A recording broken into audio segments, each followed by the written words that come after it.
સૌરાષ્ટ્રના પવિત્ર તીર્થધામ ગઢડામાં હજારો યાત્રાળુઓની વર્ષભર અવરજવર રહેતી હોય છે। 40,000થી વધુ વસ્તી અને 76 ગામોમાં ધરાવતો બોટાદ જિલ્લાનો સૌથી મોટો તાલુકો છે ગઢડા। પરંતુ આટલા મોટા શહેરમાં આજ દિન સુધી એક પણ સીસીટીવી કેમેરા નથી લગાવાયા। શહેરમાં બે મોટા મંદિરો છે, છતાં સુરક્ષા માત્ર માનવ દેખરેખ પર નિર્ભર છે। ચોરી, ઝઘડા, ગેરકાયદે પ્રવૃત્તિઓ વધી રહી છે। શહેરીજનો અને વિપક્ષે Botad road, Bhavnagar road, tower road, શાક માર્કેટ, વાઢાળા ચોક સહિત મુખ્ય માર્ગો પર સીસીટીવી લગાવવામાં આવે તેવી માંગ કરી છે। જો કે આ વચ્ચે મોટી રાહતના સમાચાર એ પણ છે કે ગઢડા નગરપાલિકાએ ₹1 કરોડના ખર્ચે સીસીટીવી પ્રોજેક્ટનો ઠરાવ પાસ કરી દીધો છે। આધુનિક કેમેરાનું નેટવર્ક શહેરના તમામ મુખ્ય વિસ્તારો, મંદિરો, હોસ્પિટલ અને બજારોમાં લગાવવામાં આવશે। કંટ્રોલ રૂમ સીધો ગઢડા પોલીસ સ્ટેશન સાથે જોડાશે। ચીફ ઓફિસરના જણાવ્યા મુજબ સરકારી મંજૂરી મળતા જ કામગીરી શરૂ કરી દેવામાં આવશે। શહેરીજનોનું માનવું છે કે આ પ્રોજેક્ટ ગઢડાની સુરક્ષામાં ગેમ ચેન્જર સાબિત થશે।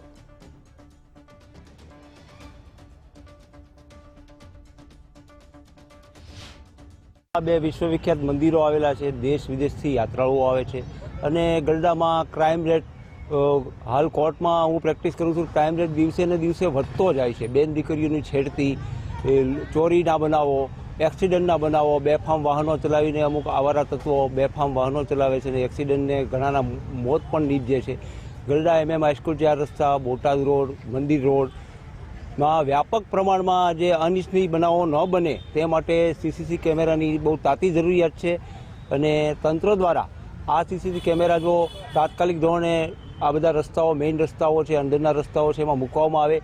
સૌરાષ્ટ્રનું સૌથી મોટું યાત્રાધામ છે અને બોટાદ જિલ્લાનો સૌથી મોટો તાલુકો છે। ગઢડા તાલુકામાં 76 ગામનું જે કાંઈ વેપારીઓની ખરીદી કે જે કાંઈ ગણો કે મુખ્ય મથક ગઢડા છે, સરકારી કચેરીઓ બધી ગઢડા ખાતે આવેલી છે।